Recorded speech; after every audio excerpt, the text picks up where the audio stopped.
Well, I'm Jillian Berkman. I'm a neurologist at Vanderbilt, and I'm so excited today to be introducing Dr. Alain Lekoubou, who's an associate professor of neurology and public health sciences at Pennsylvania State University Hershey Medical Center. That is a mouthful. His research aims to improve the understanding of factors influencing the incidence and outcome of stroke and epilepsy and the link between both conditions. He also studies issues related to health economics and healthcare utilization in the field of stroke and epilepsy. He's an active member of the American Epilepsy Society and the American Stroke Association. He's also the current chair of the Special Interest Group for Cerebrovascular Diseases and Epilepsy at the American Epilepsy Society. As a stroke neurologist, I'm really looking forward to learning from him today. So please welcome Dr. Alain Lekoubou. Thank you, Jill, for this kind introduction, and thank you everyone for taking the time to be here this afternoon to share with me what I have prepared for this session. So we're going to talk about how we could equitably predict, manage, and prognosticate post-stroke epilepsy. So I want to warn you, this is going to be heavily clinically oriented talk. I'm a clinician. I believe several of you are clinicians as well. But again, I'll try to make it in such a way that everyone gets the most out of these session. I have no I mean, I have a gift from the Fraternal Order of Eagles that is not at all related to this talk. Um, so to start, I was able to identify four objectives for this session, and the first one is to diagnose and predict post-stroke epilepsy, and then we look at how we can treat post-stroke epilepsy, and then thirdly we will try to understand, deepen our knowledge on the prognosis of post-stroke epilepsy, and finally we'll understand the implications of social determinants of health on post-stroke epilepsy. So to get started, I have these three clinical vignettes which we'll go through to sort of really warm up and understand at the end what this is all about. So I want you to really remember these three cases. We come back to these cases at the end of these presentation. So the first case is, and these are real cases that I've seen in the hospital. So the first one is an 80-year-old woman who had a sudden of expressive aphasia. She was initially she was thought to have an acute stroke, and she got an MRI brain that showed these findings: DWI positive and ADC negative on the MRI. And the fact that she was having this small lesion and was having aphasia was fluctuating really raised the alarm that this could be something else going. There could be something else going on. So she had an EEG, and we showed, believe me, a left temporal onset seizure. The next case is that of a 76-year-old man who had a sudden sort of expressive aphasia and dysgraphia. The head CT was normal. He was seen at a different hospital, had an acute ischemic stroke as diagnosis, with disabling deficit aphasia, got TNK to take place at another hospital. His speed returned to normal the next day. I'm not sure why they got an EEG in that hospital, but the EEG showed an quote unquote occasional poorly formed and sharply controlled left temporal sharp wave discharges, which become pseudo-periodic for brief periods. So he was on levetiracetam 500 milligrams twice a day, which is an anti-seizure medication. And this is what this MRI showed when we saw the hospital. So he reduced the decreased DWI and then the ADC, and this was several days after. So keep in mind, we saw this several days after the initial event. So red flag. Next case is that of a 60-year-old male who had a sort of left hemiparesis. The last name was not known because the patient lived by himself. He was 22. He had no clinical seizures at that time. Didn't get any intervention because it was too late. There was already in fact, with some HT on the CT and an MRI just confirmed the infarct with carotid disease, as you can see here, and a match perfusion. This is the volume CBV.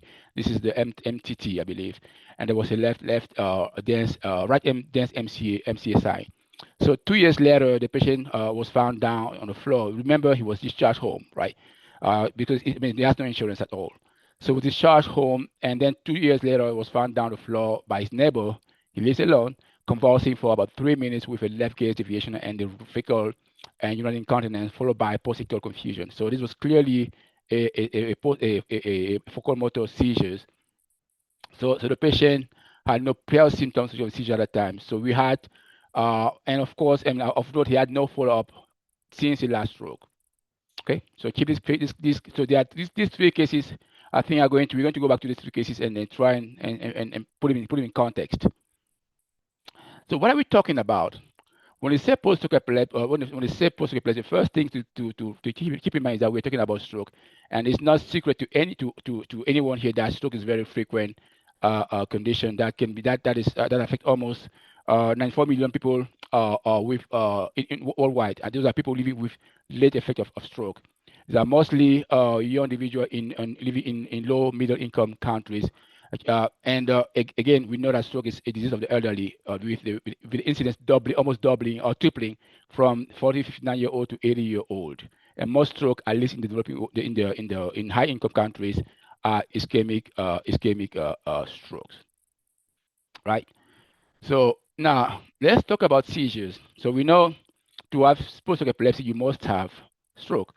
Now, looking at what happened acutely, patients who had an ischemic stroke, right, have a 14% chance of having acute seizure. Or in other words, 3 to 14% of patients with ischemic stroke have an acute seizure, which means a seizure happened within 7 days of the stroke onset. And if you follow those patients longitudinally for 10 years, you realize that 28% end up having post-stroke epilepsy, which is a recurrent, which is having at least two unprovoked seizures that occurred after the acute phase of stroke without any other cause of also pre-stroke epilepsy. Now, if you now look at what happened in patients with intracerebral hemorrhage, the rate is a little bit the interval is wide, but the patient up to 40% of patients with intracerebral hemorrhage will end up having acute seizure, and this number is high because those are patients who had continuous EEG monitoring. So most seizures are subclinical seizures after intracerebral hemorrhage, and this is important. And of these patients, 18% will have post-stroke epilepsy. And the number is smaller than what we see in ischemic stroke simply because those patients die sooner than the one here. So they die before they actually develop epilepsy. Why is it important to study post-stroke epilepsy? The numbers are there to tell us that we are dealing with a major public health issue.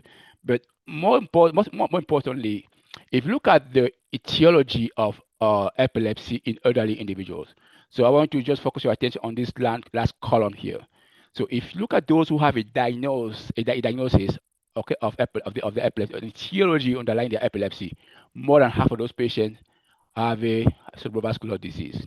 In other words, if we could completely eliminate this etiology here, one in three epilepsy will be avoided in elderly individuals. And we see that what are the effects of epilepsy or seizure on stroke survivors. Okay, now we're talking about the epidemiology, but I think one important aspect is to really, and I said already, but I want to emphasize on that about what we're really talking about here, right? So I thought about acute seizures and about late seizures or epilepsy or late seizures, and there's a not completely arbitrary cut-off point of 7 days. So any seizure that happened within 7 days of the index stroke event is called acute seizure. And they talk about early seizures in Europe. Anything after 7 days is called late seizure. The boundary is a little bit blurry between the two here. But again, 7 days is what most people agree upon. So why is it important to make this distinction? Number one, if you look at the underlying pathophysiology, for acute seizure, you have a transient cellular biochemical dysfunction happening. Meanwhile, for late seizure, you're dealing with gliotic scarring with persistent change in neuronal excitability. So something happened acutely, and then that evolved into what we see later, leading to an increase of seizure that goes up to 60% at 10 years. And this is actually what the 2014 ILE definition of epilepsy now retained for epilepsy definition in addition to what we knew already. So anyone, so patient having an ischemic a stroke after 10 years have a risk of seizure that is 60% has is considered to have late stage seizure. And again, I talked about post epilepsy as having two unprovoked seizures here again, right? And we'll see that it's a little bit. Um, the numbers are here, but if you look carefully, not everyone is equal, and that's where the prediction comes into play. I will talk about in the coming uh, uh, uh, in a few minutes. Now, let's go over our specific objective. The first one is how do we diagnose and treat post-stroke epilepsy? Before anything, I believe we have to know what exactly we're dealing with, right? We can talk about post epilepsy, but if you are dealing with the wrong patient, if you're talking about someone having post epilepsy, meanwhile he has something else, then you're completely wrong. So the first step and the most important one is to clearly and accurately diagnose post-stroke epilepsy. And how do we do that? Well, first thing is to know what we're talking about. What is a seizure? This is from our medical school clerkship, where we've all learned that seizure is an event and is necessary to define epilepsy, right? And it's defined as a transient occurrence of signs symptoms that are secondary to abnormal, excessive, or synchronous neuronal activities in the brain. That's a seizure. Now, epilepsy is more of a syndrome, of a disease, of a disorder, some people of the brain that is characterized by an enduring predisposition to generate epileptic seizures or unprovoked seizures. So the idea is that the brain can spontaneously go into a seizure without any intervention, and this will lead to a set of other issues, including neurobiologic, cognitive, psychological, and social consequences of this condition. So you have it at the center, you have the seizures, and then stabilizing the seizure, you have all other conditions that will define epilepsy. It's more than just seizure. All right. Now, how do we diagnose epilepsy, right, or seizure? Uh, Sorry. So the first thing is the clinical history. Talking to the patient, talking to bystanders, talking to the family, talking to anyone who happened to have witnessed any of the episodes that are suspicious for seizure. The second next step is the clinical history. And the third one, very important one, is the clinical history. Always, always, always. And then people say EEG. We see that all the time. Someone comes and passes out. First thing, EEG. It turns out the patient had a syncopal event. So really, really spend that extra 2-3 minutes to dig in and try and understand what exactly happened. So I put this slide just to simply say that when you have a seizure, mostly a focal seizure, this is a manifestation of discharges happening in a specific brain area. And for example, if someone has a focal motor seizure, this is simply due to a precentral gyrus, right, activation here. And the same will apply for any brain region. It's not always simple clinical to do that, but that's an exercise that you have to do when you have a patient with clinical manifestation. Try to see, okay, where will this come from in the brain? And in the case of general epilepsy, it's more of a generator, central generator. In most oftentimes it's a thalamus that send impulses to the whole brain and cause the patient to have a generalized onset a seizure. Now, once you've done this, now the next step is, okay, is it a seizure? You answer the question, yes, probably a seizure, because you know the semiology, you know the brain. Then can I be dealing with something else? That's your next question. So in your approach to seizure, you have to be cognizant of the fact that this could be something else. What we see in the EMU, in epilepsy center, in level 4 epilepsy center, and level 3 as well, is that most patients with a different diagnosis of epilepsy, who are thought to have epilepsy, they turn out to have something else. They have psychogenic epileptic event. And these are patients who have multiple medication. They're still getting worse. They don't get response to medication. And they tend to occur when they are observed. And the onset is gradual and it ends really suddenly. And more importantly, the patient eyes will be closed during the event. And you have these waxing and motor activities, side to side, head movement, pelvic thrusting, stuttering, and weeping, and they are prolonged. Okay, perfect. And then the second one, and which is observed mostly in the primary care setting, are syncopal episodes, which are brief. Patient has some preceding symptoms as fading vision and into black dizziness, and the recovery is really quick. And beware, you may have generalized body or shaking, right? Good. And they tend to tell me when the patient is in decubitus. This is a bit of clinical peers to have to keep in mind when you see those patients. Now there's a series of all other seizure mimics. I'm not going to list all of them. Just panic attacks, sleep disorders, migraine with aura, TIAs, and training global amnesia. For TIAs, you have stroke neurologists here. There are the patients have negative symptoms, right, and they are maximal onset, right? And rarely you have a patient with aphasia due to seizure or negative myoclonus, right? Be aware of shaking limb TIA, where patient has a very severe ICS stenosis and hypoperfused that hemisphere becoming the legs are shaking due to the hypoperfusion. All right. Now, sometimes the patient has a post-ictal paralysis, which can be confused with a stroke or a TIA. And okay, so this is what you have to keep in mind. Now, sometimes we have these episodes happening, and then you're being called to the ear to the ear of the questions. Do I order an EEG to confirm? And what is I really put in bold confirm here, epilepsy or seizures, right? There's no EEG is not confirmatory. It is not confirmatory. The EEG is simply a tool, right, that you utilize the same way as you're using a conditional probability. This patient had this symptom. I think it's probably epilepsy. Do you have any other evidence that this could be a seizure? When 3 patients have been misdiagnosed as having epilepsy, and this happened oftentimes because the clinical simulation was ignored. If you have the opportunity to talk to the family, to ask for a video of for a video of what of the event, if it's available, this can be very useful.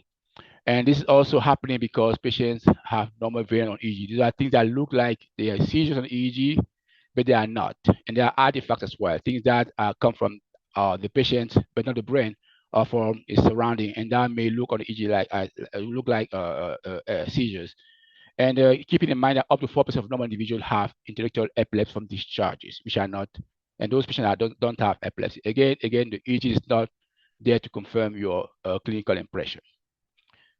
So now you have talked to the patient or the family, you know about the seizure, and you know about what could potentially be a seizure, and you may maybe help use the EEG to sort of like refine your diagnosis. And when you do the EEG, I didn't say it, you have to be able to capture sleep, to prolong EEG, and you have to be able to repeat that if needed.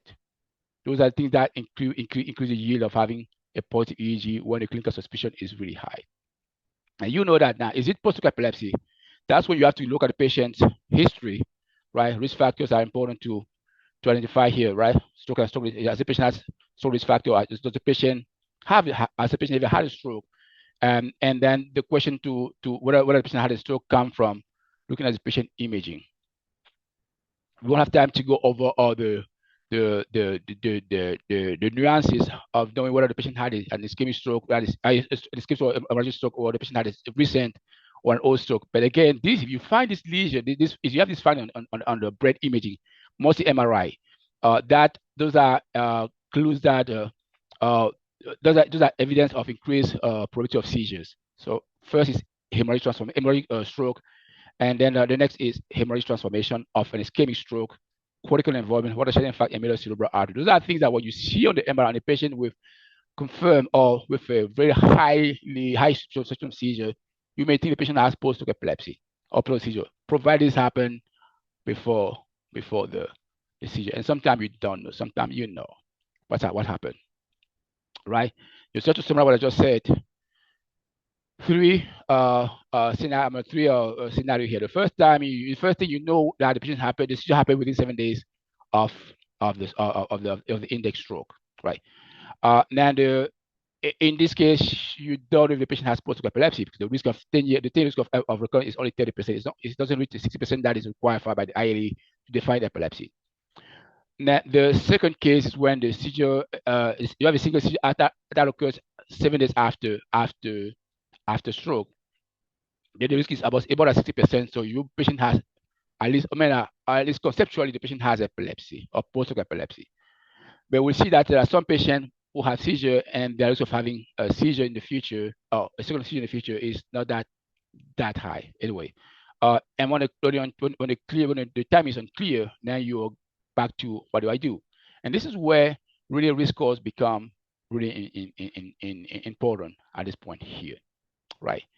I see, and those are really clear cases that we see all the time. You have a patient who has a seizure, and then you ask yourself, what is the risk of having, or this patient having, someone has a stroke. And what's this patient risk of having another seizure or having a new seizure after the stroke?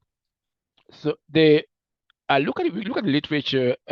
That was a couple of about 2 years ago, I believe. We looked at uh, a risk score that were developed to predict post-stroke seizures. And the number you can see here after 2015 just started increasing. The review was done in 2021. Between 2021 and 2025, there have been much more models that were developed, and the most recent one is called ischemia, that has included EEG variable. But of all these models, I believe the one that follows the standard model development is probably a select model. And I will show you why. The To be able to develop a model, there's a science behind that. And as let me just see. No. So it's about being able to look to have a cohort of patients, okay, from study participant, and then use that cohort to develop an equation that will that will give you the individual risk of having an event. In this case, seizures, using predictors that are selected, that are selected, and apply and making sure that you treat missing values in a certain way, that you prefer the continuous predictors than dichotomic predictors. And there should be a very rigorous approach in your selection of predictors in the multivariable modeling. So this is multivariable modeling here. So that outcome and from a cohort, and that model has to be analyzed for its performance. And there's what we call the discrimination, which is basically the ability of the model to distinguish between those who are going to have the event and those who are not going to have the event. And the calibration is what you observe versus what actually the model will have predicted. And you want to have a perfect line for the calibration. And the classification simply means that when you update the model, you want to see how many patients are correctly classified by the new model. So it's one thing to develop a model, but the other thing is to be able to validate the model. So I had it on my cohort. What is happening in other cohort? You go ahead and do a different internal validation of your model. Sometimes people use what's called bootstrapping for that. So they divide the model into several groups, and then they run the model or repeatedly over those in those small groups. It's called bootstrapping. But that's not enough. You have to have all the investigators using their own cohort, or your own, or using it's the code the same situation, but at a different point in time, to externally validate the model. So when you've gone through all this process, then you say, oh yes, this is a strong model. And the only one that I think I've done has done that is the select model, right? So this was developed in Switzerland, I believe, in 2018. It was published in the Lancet Neurology, and the model has five variables. It's called select model: stroke severity, large LAD, early seizures, and you see the early seizures has a 3 points here. So having an early seizure should be considered as a warning sign, right? A red flag that something might happen in the future. Cortical involvement, and then TI, territory of the middle cerebral artery. The model was developed and was able to predict seizures with a quite good accuracy in that cohort. And the model was later updated to include status epilepticus here. We see 7 here. So the message here is that if someone has a stroke and then within 7 days develops status epilepticus, usually focal to bilateral tonic-clonic seizure, moderate status epilepticus, some people will say, okay, this patient needs to be on antacid medication regardless. So the risk just goes significantly high. You can see here, right? Become exponentially goes high at 7 here. And then the model was also improved by updated by adding superficial pseudonephrosis. There've been other improvement done, and more recently, the ischemia was developed to try and, I wouldn't say compete, but as an alternative to the selling model. But this is still really in the very beginning, So this is for ischemic stroke. What about hemorrhagic stroke? There's also one model. The best one that is available now is called the cave model that was also updated by other investigators. But the issue of the cave model is that the median follow-up was only 2.5 years. So remember, if you look at the early definition of epilepsy, is 10 years. Okay, so we don't exactly. Probably there's room for improvement for this model here. If I need to put money, I'll put money on predicting seizures, intracerebral hemorrhage. It's going to be difficult because those patients die early for the most part, and those who are going to have seizures, they tend to die a little early. So there's that censoring by the early that competing event which is dead in this population here. Right. So what can we say conceptually now for post-epilepsy risk? All those models that have included postal changes like the EEG, poor risk factors, EEG, MRI findings, patient's demography, and clinical findings as well. But none of them has talked about. There's no model that I've seen that has included genetic predisposition to epilepsy, which is something to post-epilepsy. Which is something real. And again, social determinant of health has not been fully implemented. I know there are some of the variables that can be considered to be social determinant of health, but really, broadly speaking, social determinants of health have not been included systematically in any of the models that is available now. So what is the future? This is just a suggestion of what future social risk models should include. And people are moving this direction now, and I'm seeing that I'm happy that people are getting more and more of these points into consideration. The risk curve for late seizure that account for social determinant of health need to be developed, right? And what's the role of epilepsy activities? We're getting more answer from that. The SELECT model was recently updated to include epilepsy activities. There's the ischemia model that also has EEG findings in a more refined manner. And also the risk of seizure should account for individual risk predisposition. We're still very far from this. For intracerebral hemorrhage, is a 10-year risk of late seizure really feasible? Is it needed? Right? And there's a need for generalization of an external validation. And this is where I believe that we have to account for these. Again, we come back to the first point, social determinant of health, right? Because we have to account for where people live, where they are born, where they work, perhaps the environment as well, which can provide a different prediction score. And then we have to look at the impact evaluation. What is the real impact of having those models? Because having a model is one thing, but being able to really put that in practice and change the care of patient and the outcome is another. It's another aspect of the study. Now, take home message. For this first part, the clinical history is paramount to establish a diagnosis of post-epilepsy. EEG is helpful, but should be cautiously used to diagnose post-epilepsy. And brain imaging provides factual details about the stroke and is probably linked with the observed seizure semiology. And the last one, the risk models are available for the two major types of stroke and should be contextually utilized, keeping in mind that performances can be improved. A model developed here in the US may not be applicable somewhere else, even within the same country. All right, next stop is how do we treat post-stroke epilepsy? Well, the first question, and I put it, I had a series of questions to answer for this item number 2. For primary prophylaxis, should we and can we prevent seizure after stroke? We should, because driving is important. If you have a seizure, you can drive, right? And in some places, increased premium insurance is seen if epilepsy is added to your diagnosis. And there are also implication on the prognosis when you have seizures after stroke, and we see that in the future slides. So there are 2 studies that were conducted looking at whether or not prophylaxis had a role in post-stroke seizure. Post-stroke seizure. The first one was an uninterrupted hemorrhage patient, 20, I mean, it was 10, 14 years, 14 years ago.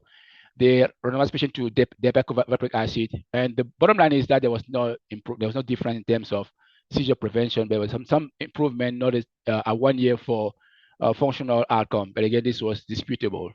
Now, the most recent and the most brave approach was that of French colleagues at Lyon, where they looked at they used levetiracetam, and they look at whether or not having levetiracetam administered to patients early on will improve, will prevent seizure in patients with ischemic stroke.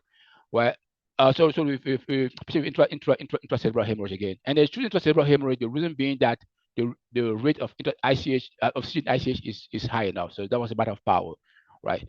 So we have nothing for ischemic stroke so far. We have there's a study that just came out, but that's to look at the secondary prevention, not primary prophylaxis. Anyway, for this study, there was no difference in secondary outcome in secondary outcome. But for primary outcome here, there was that's the conclusion, right? They saw fewer seizures among those who had levetiracetam, right? 42% versus 16% for those who did get the treatment here. However, there was no video monitoring for those patients. So more part of those, there were not monitoring, so it was really difficult to really monitor those patients. And then there was probably some missed cases.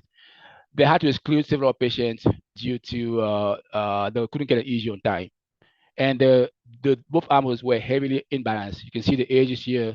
Those who had those were on treatment were older, had a lower NIH, had more lobar hemorrhage and hematoma. And low hematoma lower hematoma volume. So what can we take? I mean, they take on from these studies that we don't know. It was inconclusive, right? Now, when we look at the recommendation, not surprisingly, prescribing interstitial medication prophylactically to prevent seizure after AICA is not recommended at this time. We don't know. People still do it. I would say reasonably maybe a few days, and then you stop after that. All right. What about non-interstitial medication in that to prevent post-stroke epilepsy? Statins that be used are ARB, and more specifically losartan, and across the board, these are population study, large cohort, retrospective for the most part, and there is a 20 to 30% risk of seizure reduction risk in these studies. And for this study, they had patient with and without stroke. Okay, but again, observational, we can make a huge conclusion. This is something that could be explored. What are some considerations in choosing interstitial medications in this population? And I wrote it here clear and need for everyone to read that enzyme-inducing interstitial medications should be avoided whenever possible for treating post-stroke epilepsy. And this is mostly because there are interactions between interstitial drugs and most of the cardiovascular medicine that they are getting, right? For example, there is extensive interaction between EIA, ASMs, and warfarin, okay, and leading to really unpredictable warfarin, INR level. So it's maybe not, so it's not. The issue of warfarin is not as important today as it used to be because most people are being transitioned to direct oral anticoagulant, but still, there is at least pharmacologically, those enzyme-inducing interstitial medication reduce absorption and accelerate metabolism of DOACs, potentially lowering their efficacy. Even though this was not proven in a recent large population study, but again, they didn't specify how much of those patients. I mean, how much what the DOC dosage was, and there were some flaws in the study. So keep in mind that when you're prescribing enzyme-inducing interstitial medication to patients taking, let's say, Pixabay or some other anticoagulation, you have to be a bit aware of the potential interaction. Okay. Now, what are the other next consideration? Calcium channel blockers are affected by enzyme-inducing interstitial medication. if you have to choose between oxcarbazepine or trileptal and the carbazepine tegretol, you you prefer oxcarbazepine. Okay. Now, next consideration. This is about statins. They are extensively metabolized by the saxon P system, and their level can drop in the presence of enzyme-induced anti-seizure medication. And this has been observed with simvastatin and carbamazepine and atorvastatin and phenytoin. Uh, and so if you prescribe anti-seizure medication, if you prescribe enzyme-induced anti-seizure medication with this statin, be you have to be maybe adjust those of the statin. And there's a new term now, a notion. It's called post-epilepsy stroke, simply meaning that patient with epilepsy will develop stroke because we are prescribing drugs that makes their secondary stroke prevention less efficacious. Okay. Then next consideration is for some individual drugs like the carbazepine drug, the bazepine drugs, carbazepine, oxcaba, escarbazepine, carbazepine drugs, they can cause hyponatremia, especially when they are prescribed with antidiuretics. So keep that in mind. Phenytoin may increase insulin secretion and worsen diabetes mellitus. And there should be a caution when you are prescribing sodium channel blockers in patients who are 60 years above due to the risk of conduction abnormalities and severe cardiac disease. And the weight gain has been seen in pain in that drug that can increase that can lead to weight gain, such as gabapentin, perampanel, pregabalin, and valproic acid and vigabatrin. Those are drugs that you prescribe for epilepsy. If you keep an eye on the weight. Another consideration is about cognition. So if you have to prescribe these drugs, especially elderly individuals, try to stay away from phenytoin, from valproic acid, phenobarbital, primidone, and benzodiazepines. We all know that, and the pyramid as well. This is something that is almost often forgotten. The pyramid. The thing is a very safe drug, not that safe, cognitively speaking. So take-home message. So using anti-seizure drugs for post-epilepsy prophylaxis is not currently recommended. That's the first thing. And the potential of benefit of statin and ARB, statin in particular for primary prophylaxis, will need to be confirmed in clinical trial. That's my impression. And a secondary prophylaxis of post-epilepsy should account for the concomitant use of cardiovascular medicine and the risk of post-epilepsy stroke. Then move on to the next objective, how to know the process of post-stroke epilepsy. I'm going to focus on three things here. First, mortality, right? Does post-stroke epilepsy increase mortality, and what do patients with post-stroke epilepsy die of, right? If you look at the studies across the board in Finland, that Finnish study, Swedish, and Taiwanese study, the risk of death increase significantly independently of other factors in patients with post-stroke epilepsy. If you compare someone with epilepsy after a stroke and someone with died after a stroke, if you have epilepsy, your risk of dying increase, and you die from what? Surprisingly, you die from circulatory disorders as a leading cause for the most part, not your epilepsy. So I'm not sure how to explain that anyway. Now, what about the impact on functional outcome? Again, there's a gradient here, right? The more seizure you're having, the more functional decline you also have. And you compare those who have seizure recurrence and those without seizure recurrence here, gray versus black here. You have more patients with seizure decline if the seizure recurrence rate in the number of patients with seizure recurrence is high in those with a decline here. Okay. Now, what about cognition? These are two studies that we conducted and published. And the first cohort were patients who were younger than 60-year-old and 18 to 60-year-old. And clearly there was a 2.5 or 3 times increased risk of developing dementia if you develop seizures after your stroke. And the same thing was seen in the cross-sectional study in using the national inpatient sample, and that was for all dementia types, Alzheimer's disease, and then vascular dementia.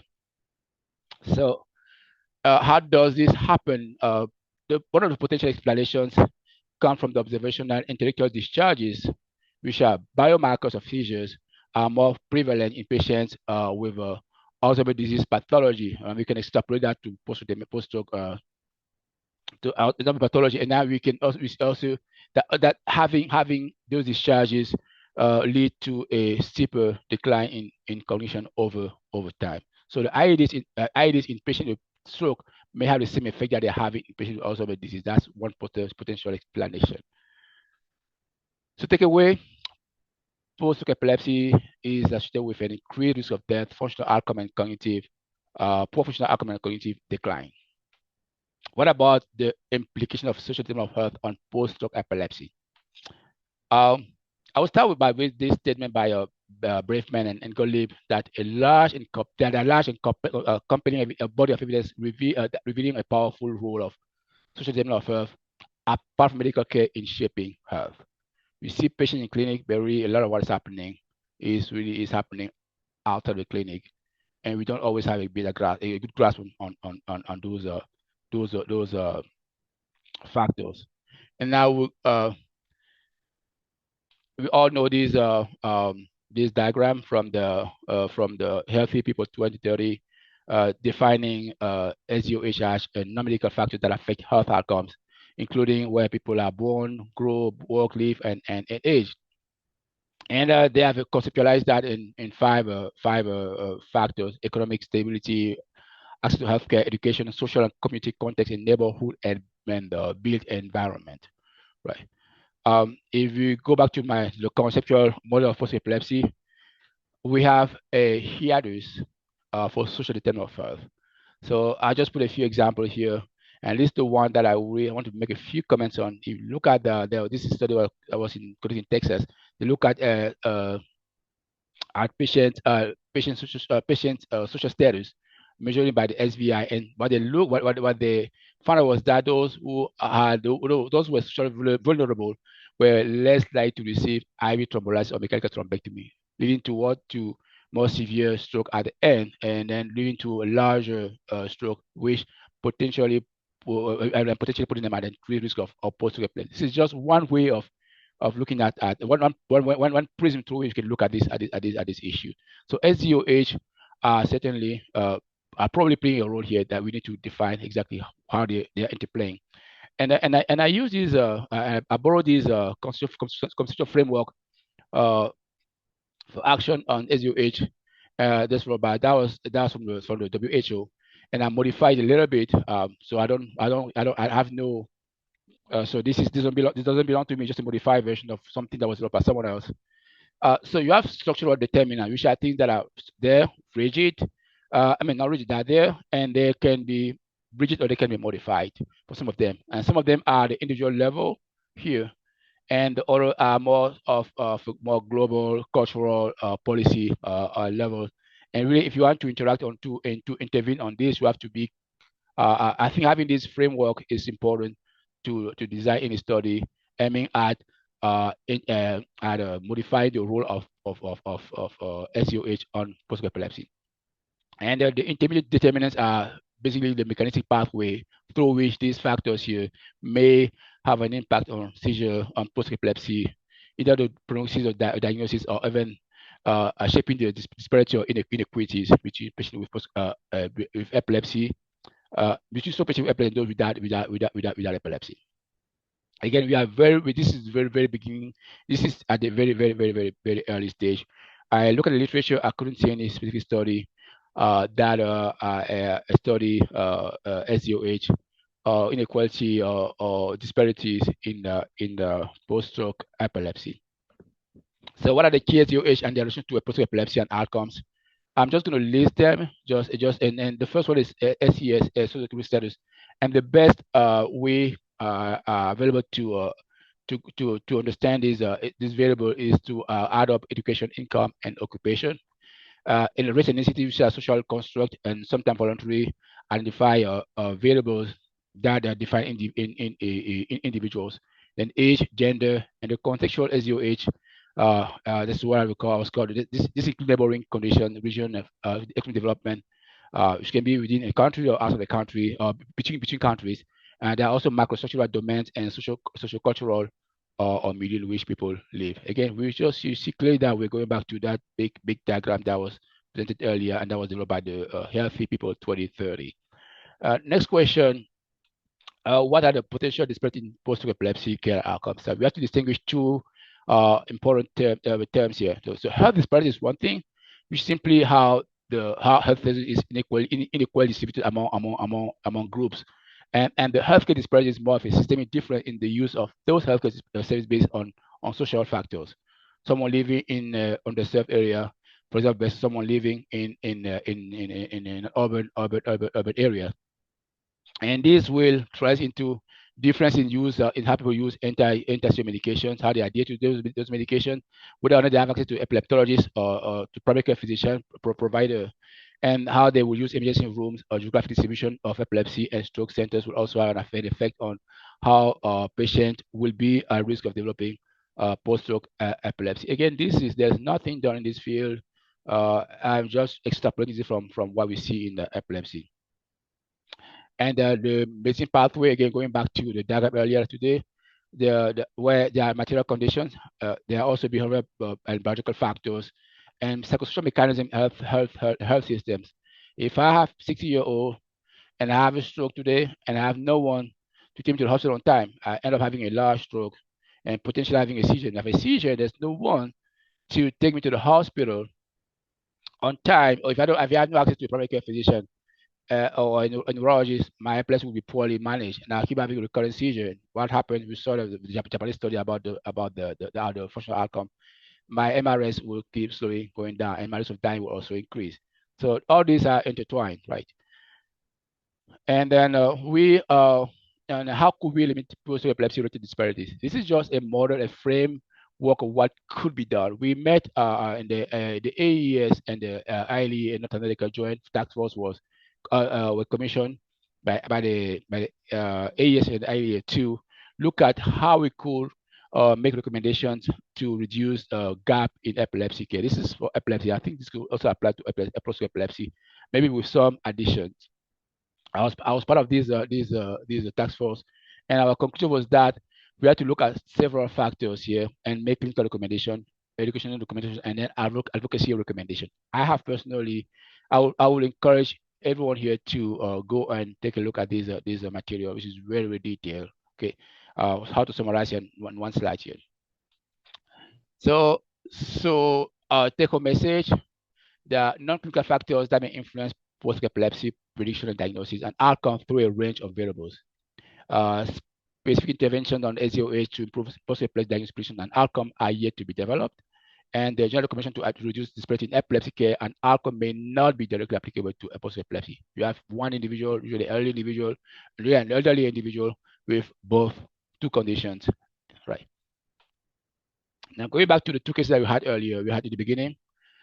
Case one, as I said already, this is too small to cause aphasia. Symptom fluctuating, the patient had seizure. So in the all DWI positive lesion, for finding on MRI in the patient who has a focal sim deficit is not a stroke, could be seizure. We all know that. The second case, so May 2024, this is the patient MRI initially. You look carefully on the post-contrast, extra post-contrast, there's some like contrast enhancement here. But you can see that in early phase of acute phase of acute ischemic stroke, where usually blood-brain barrier disruption. But this was done maybe a couple of days after. So that was a red flag. So later, June 2024, this didn't go away. And the contrast become more conspicuous here. So the patient is just several sites through the same MRI brain. He had a high-grade glioma, IDH wild type. The last patient was post-stroke epilepsy. And then you can see that 60-year-old was living by himself and was not insured. Could this have played a role? Possibly. It's our duty or role to clarify that. So as a conclusion, what I would say the clinical history is very cardinal to establish the diagnosis of post-stroke epilepsy. There are models that were developed, and the two measures for two type of stroke. And when we use those models, we have to put it in context, and keeping in mind that they can always be improved, right? The third point is that the onset of epilepsy after stroke has a critical impact on the overall stroke prognosis. It's never to be taken lightly.